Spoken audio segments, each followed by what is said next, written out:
It's been 50 years since Arthur Ashe won Wimbledon, and to celebrate, at the beginning of each of our daily Wimbledon pods, we're teaming up with the Arthur Ashe legacy at UCLA to share stories that bring that win to life. Enjoy the pod.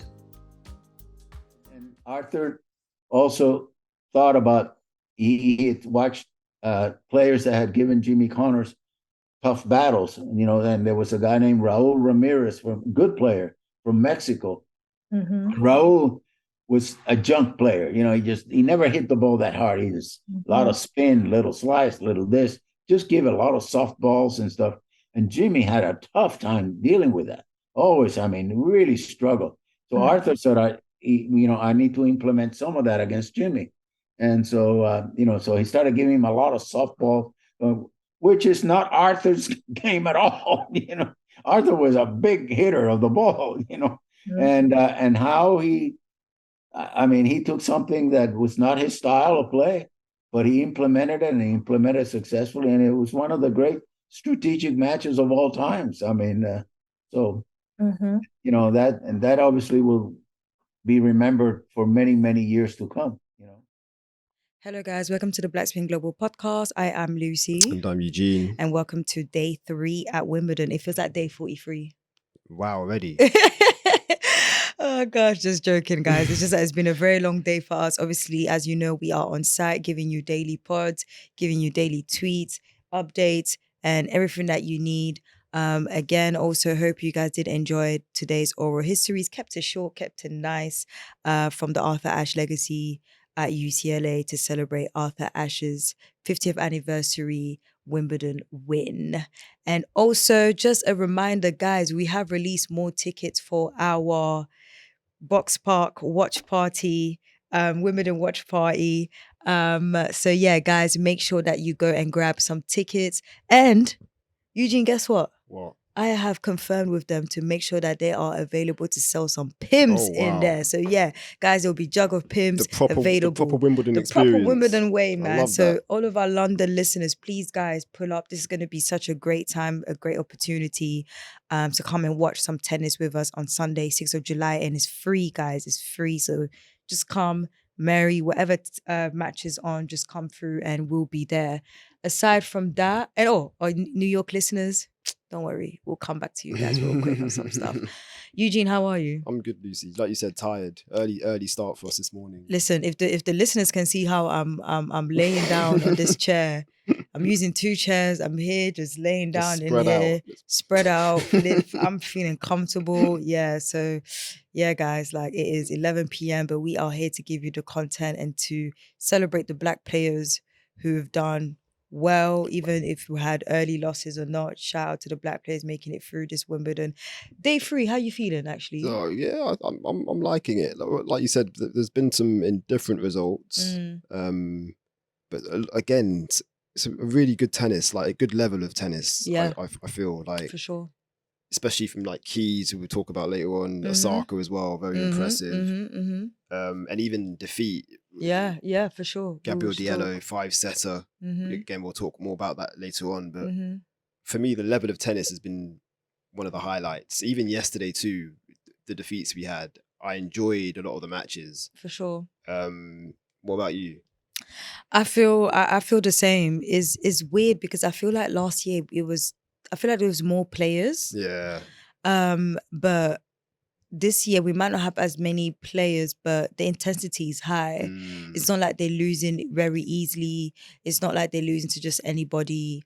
But it shows to you the level that they are at. And also too, sorry to cut you, but like this year, the amount of seeds that have fallen on both sides, both men's and women's, like that's also quite telling. For sure. So definitely a lot of talk right now about the calendar.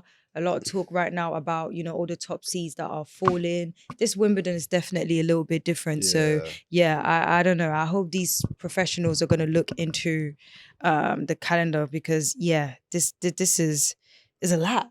It's a lot. But at the same time, it also shows how much the top seeds have been working hard as well. I was talking to someone earlier today and I was saying how I feel like the top players of this generation do not get enough credit. They're always forever compared to the previous players and stuff. And I feel like the level is high. The pressure is way higher. The calendar is way busier. So for me, it is not surprising if midway through the year they're like, yo, That's a good point. Yeah. I'm tired. So shout out to everyone. Winning, losing is what it is, man. It's not the end of the world. It's just tennis. We're not saving lives. Like, I'm sorry. The only people that can't afford to be like, it's not a big thing are doctors. And we're not doctors. We're just covering tennis, and the others are playing tennis. Media announcement. Gabriel Diallo is on his way to the small. Well, guys, that's a break. That's a pause right now. And on that note. And we're back. Sorry, guys. As you can see, we had to run quickly to Diallo's press, which we'll discuss later. But yeah, so as we were discussing, Madison Keys made light work of Olga Danilovic, winning 6-4, 6-2. Mm-hmm. Looked very comfortable throughout. Or she did have a little wobble actually. So when she was serving for the first set, yeah, I think she was serving at what 5-2. It was 5-3. 5-3, and then got broken, but then immediately broke Danilovic in the next game to win the set 6-4. But yeah, apart from that, she cruised it afterwards, winning the second 6-2. Looked very, very comfortable. I was there for most of that match. Obviously, there was a delay as well. So today was the first day it rained. So and it wasn't that long. So we didn't get play. Well, play was meant to start at 11 on the outside courts, but I don't think they got underway until just before 1. Exactly. So yeah, just slightly annoying, but I guess to be expected at Wimbledon. But yeah, no, back to Key. She played well. Like, I think everything was kind of clicking for her today. There were no kind of hiccups like her first round match against Roos, where that was a 3-setter. This one was much more just easy, smooth. Yeah. Danilovic is also a lefty, which I didn't remember basically. I've seen her play before, but I do find it kind of fascinating when a lefty goes up against a righty, because you don't get that kind of matchup that often. But yeah, Keys, she just dealt with it pretty well. I've got here my notes. She overpowered her. Obviously, Keys, big hitter. Yeah. Especially on grass. Kind of goes without saying. But Danilovic, though, to her credit, she was kind of hanging in there, in a few of the points. But yeah, for the most part, Keys was able to just, I guess, take over. Like, she was never really under threat. Like I said, in that first set, she did have the wobble where she got broken, but she then immediately broke back to secure the first.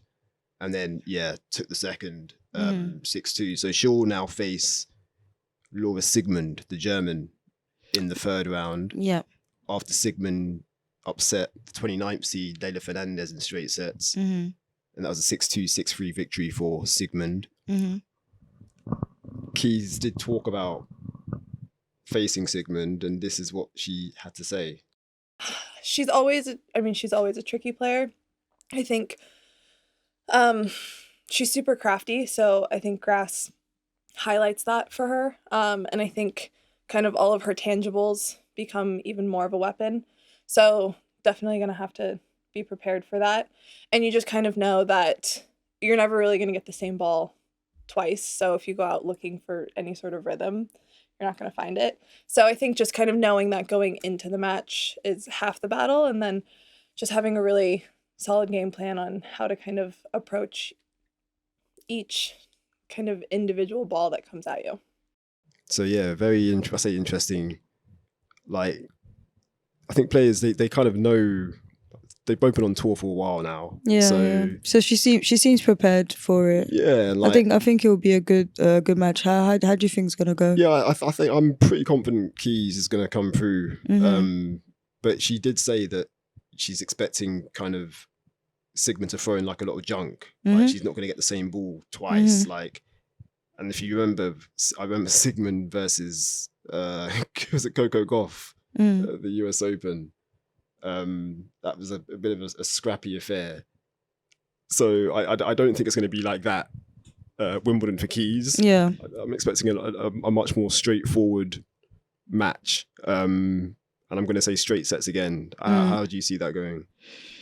Yeah, no, I say straight sets as well. Obviously, Keys is my pick, so she's absolutely flying. For me, it's like, we got this girl. See ya next rounds. And I'm really happy. I'm just glad that she's finally got like a clean, smooth match. I feel like this has been her quickest and smoothest grass match so far. Yeah. And I'm talking about even before like Wimbledon and stuff. So it's nice to see that she was able to go through quickly and well. So looking forward to her match, for sure. And then next up we had Naomi Osaka. Yes. Grasaka. Mm-hmm.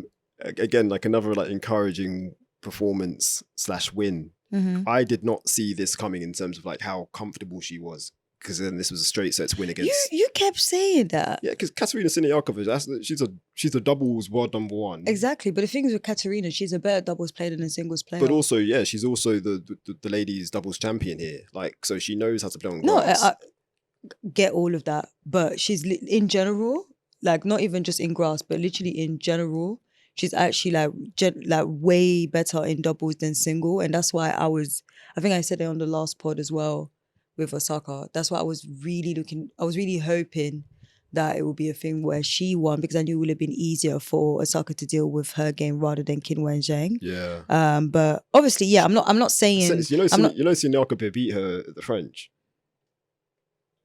Sorry? Siniakova beat Osaka at the French Open. Yeah, but still, like when it comes to who would you rather have, Siniakova or Qinwen Zheng? Oh, of course. But exactly. Like, I'm just saying Siniakova. But that's my point. I was saying it more out of those two. Yeah. It would have always been better for Osaka to face Siniakova than Qinwen Zheng. But at the end of the day, Qinwen Zheng is the one Siniakova is the one who took out Qinwen Zheng. So I'm not saying it of a way of like Siniakova is bad or she's a crappy player. I'm not saying that at all. But I'm just saying for that situation and where we are right now, she was a best opponent for Osaka to beat.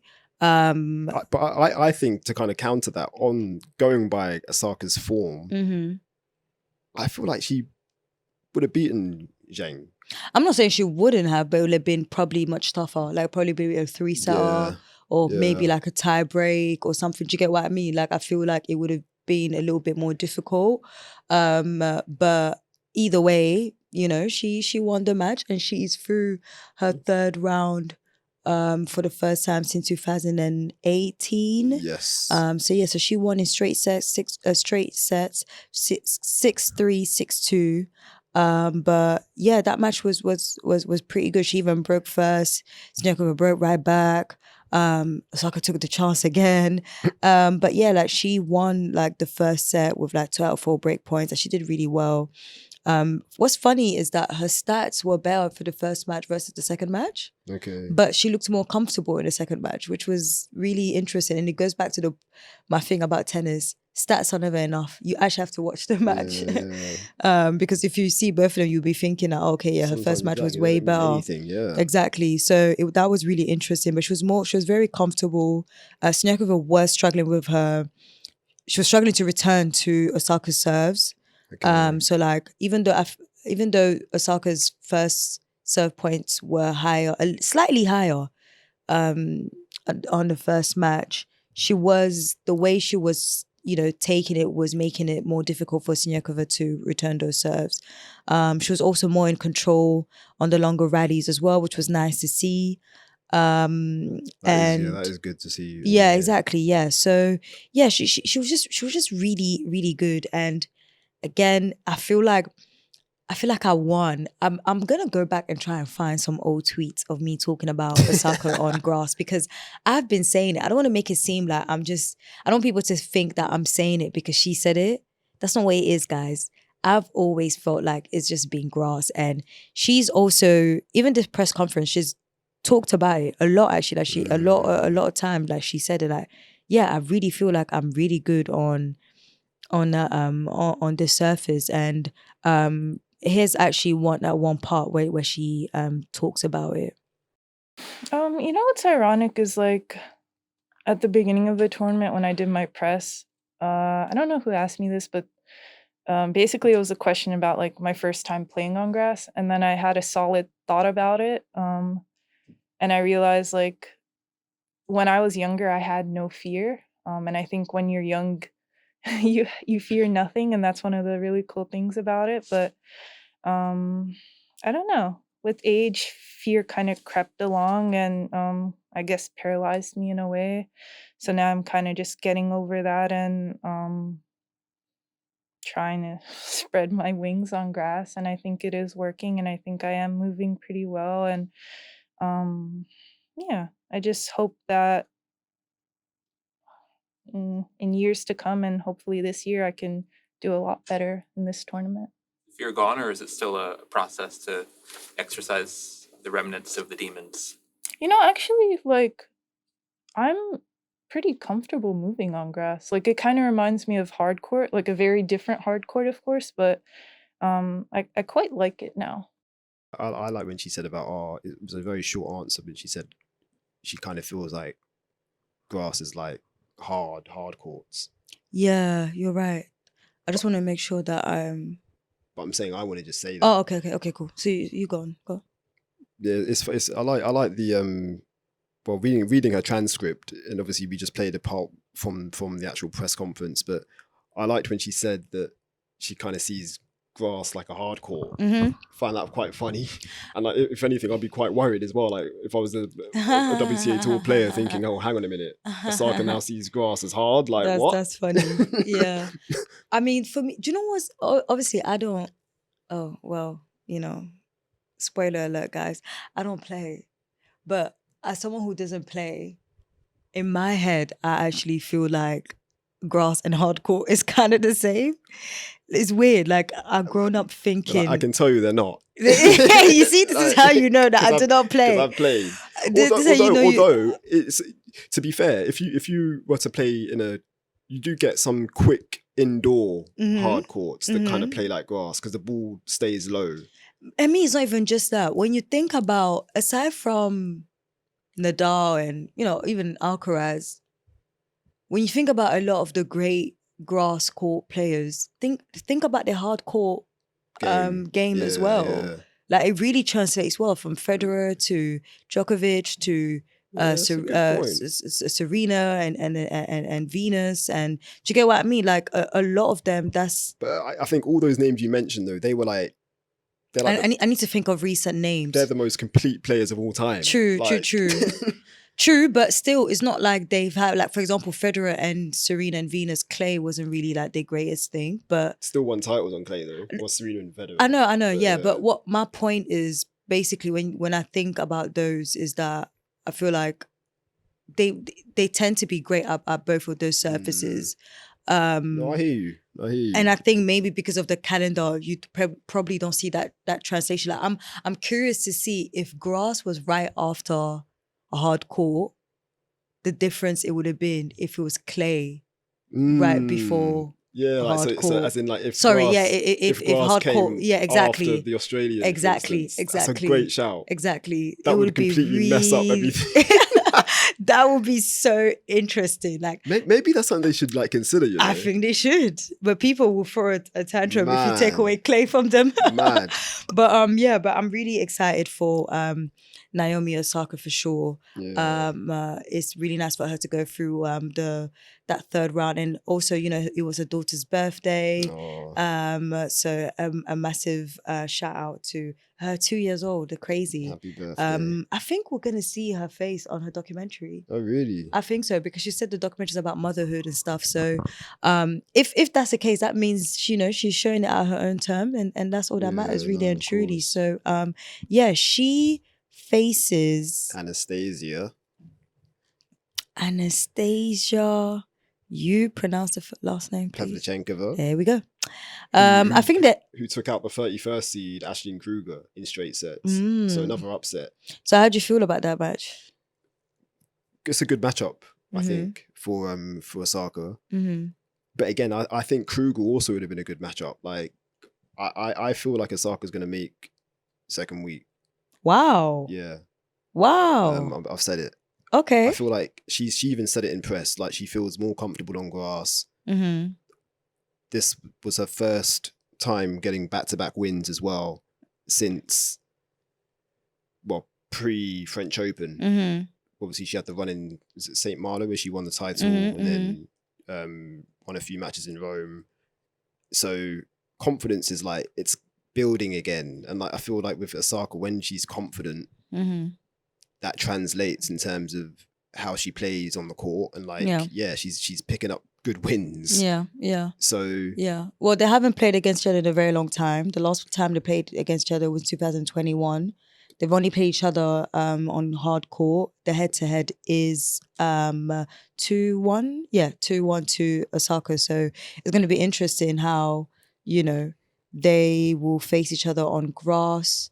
Both has been quite like a little bit like up and down. So it'll be interesting, you know. It's I like going to them type of matches where it's like, okay, the level is somewhat the same for both. So shout out to both players, and especially Osaka as well. And we'll be looking forward to the next round. Most definitely. Before we get on to defeats today, I think we should talk about Felix Auger-Aliassime because his match was suspended due to bad light. So he was playing Jan-Lennard Struff, the German. And yeah, they're literally locked in one set apiece.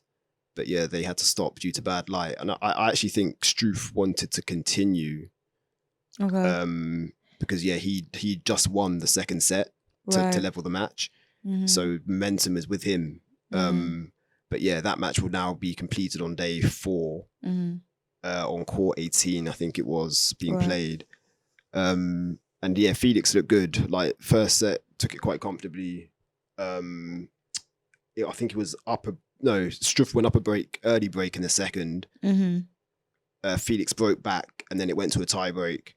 And then again, he was up a mini break in the tie break, but yeah, Struff ended up coming back and winning it. So that's why they're now locked in at 1 set all. That could go anyway.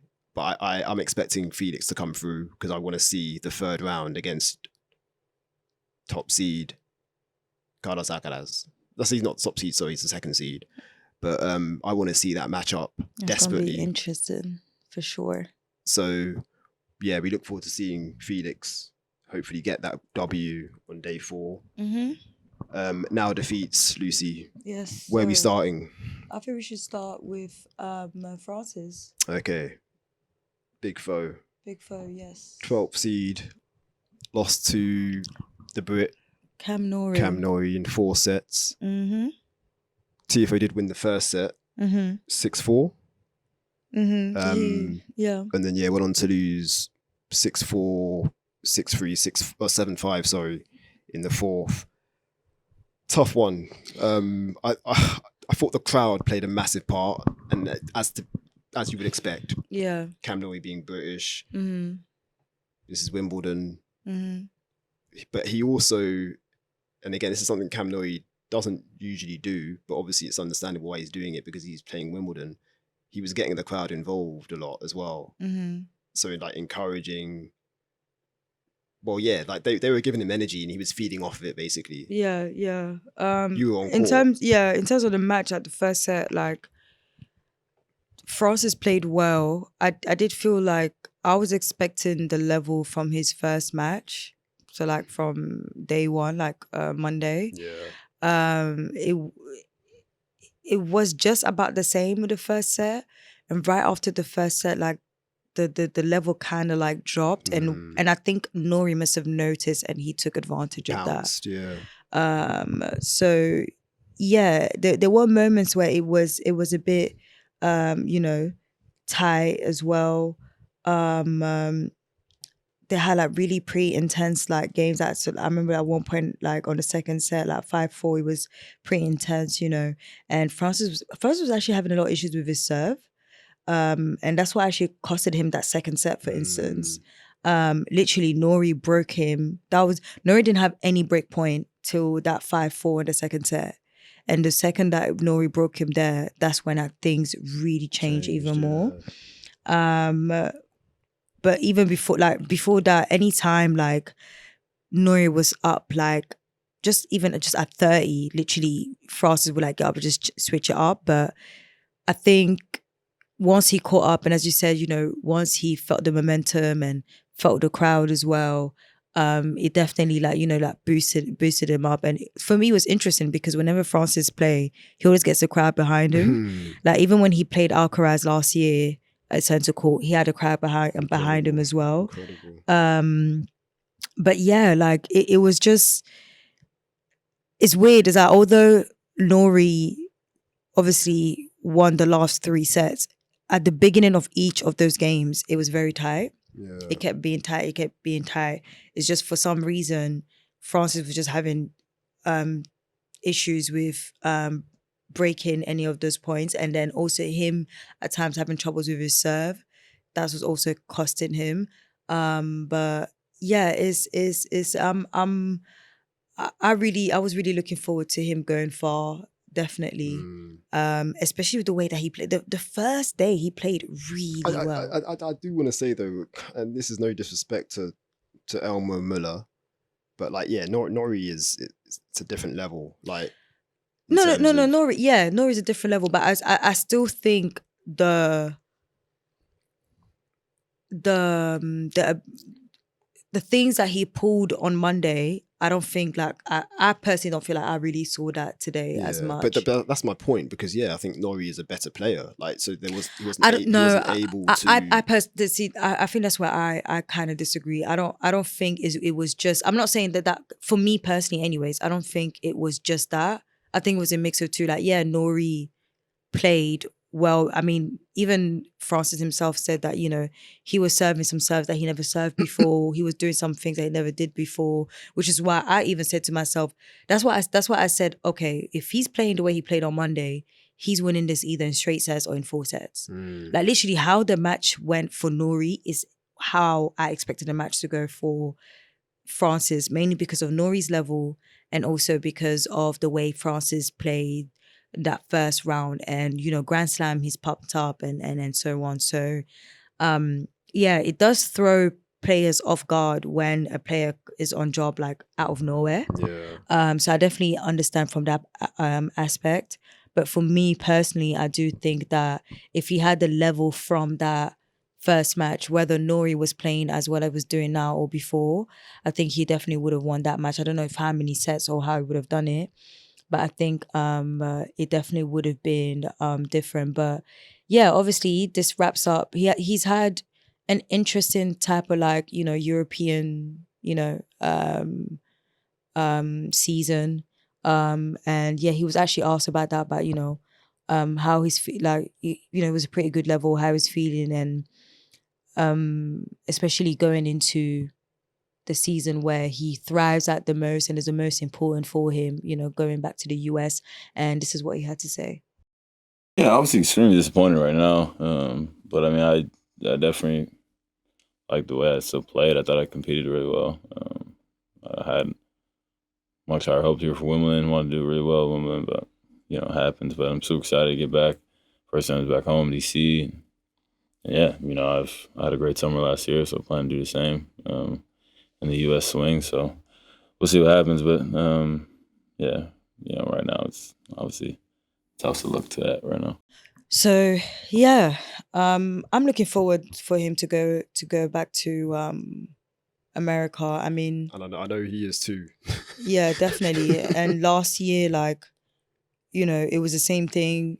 It was a bit rocky. Like there's times where it's not the first time where Francis has been in this position, and then he gets to America and he picks up. Like he literally was about to win a 1,000 title. He lost to to Sinner.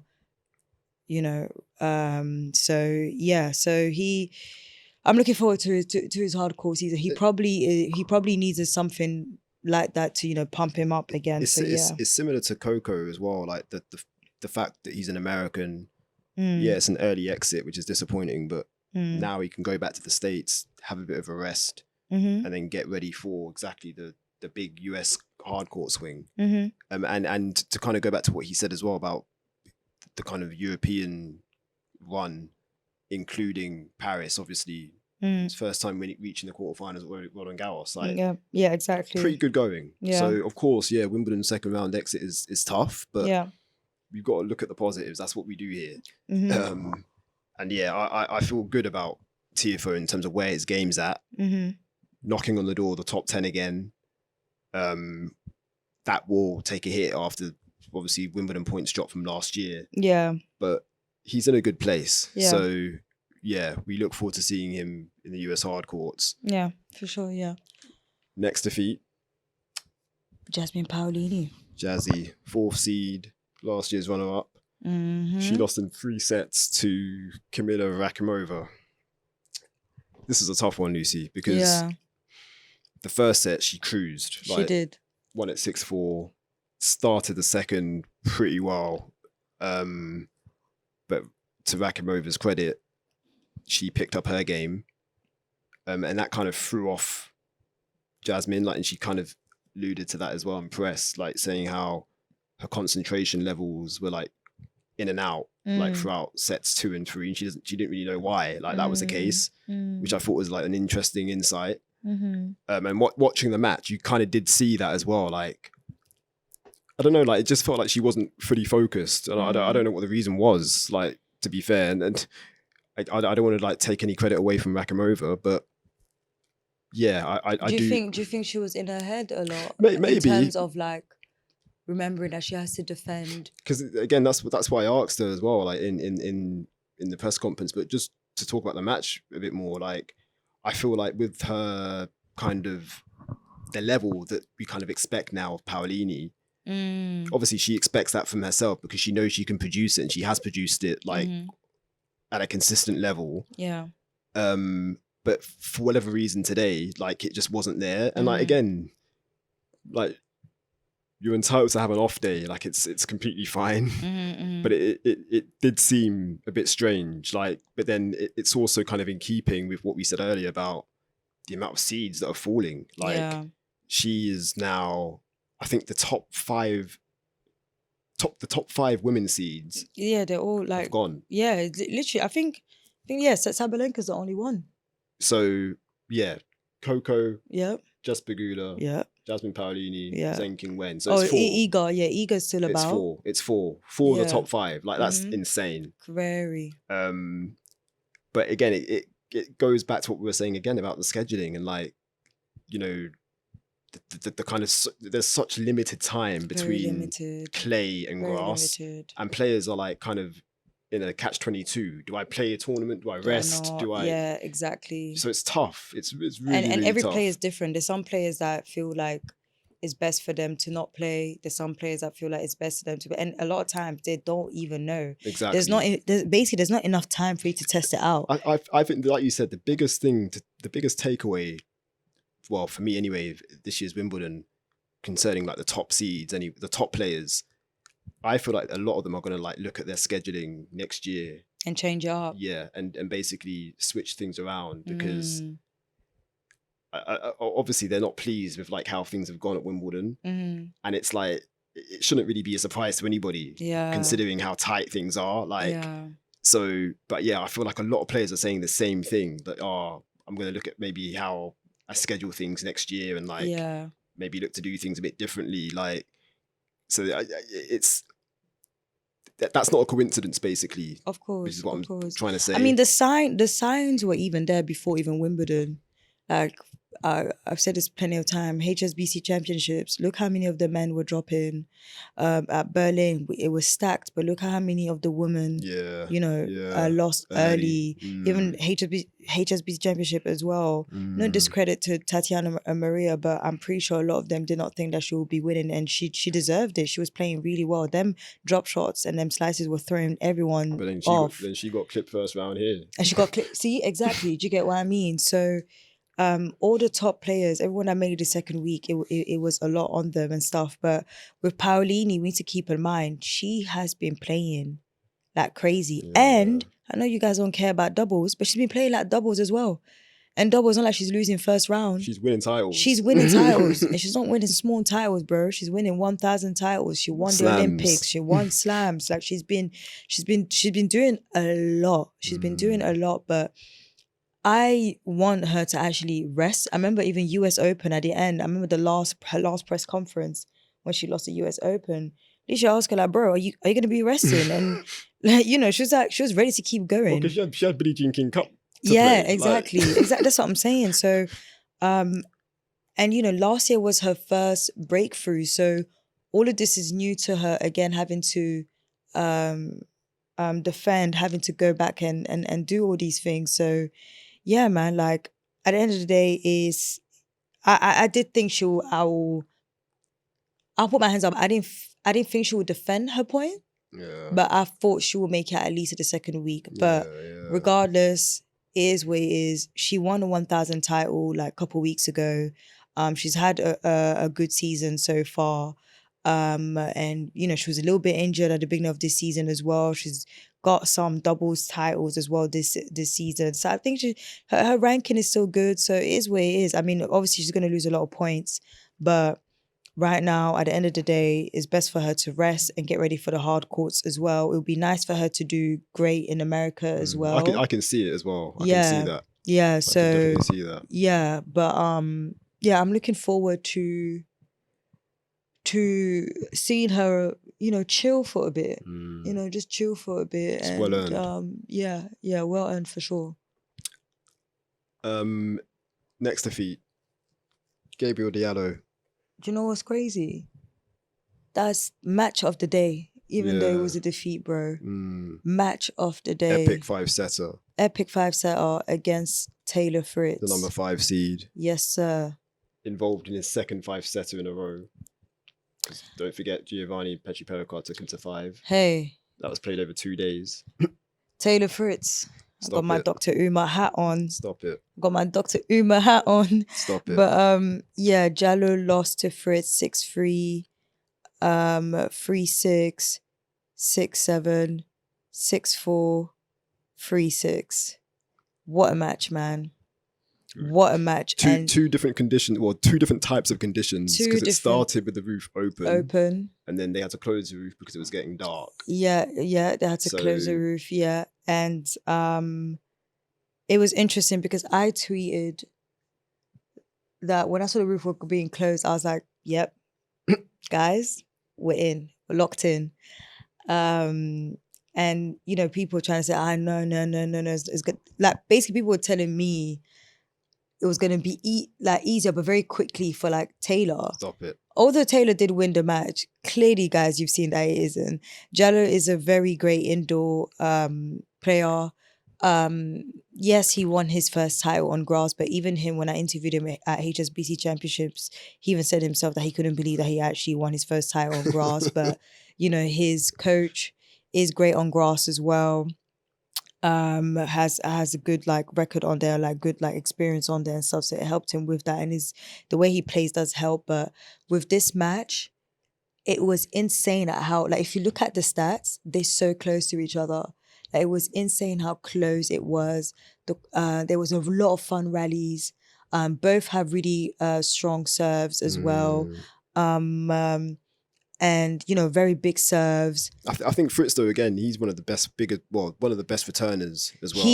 For him to return GMP's fastest serve, for him to return, and he won the point as well. For him to return some of Diallo's serves as well. Diallo is part of like one of those, I think he's like, he's in the 7th 140s. now, or something like that. Like he served like 143 miles per hour today. It was brazy, but yeah. So massive credit to Fritz, honestly.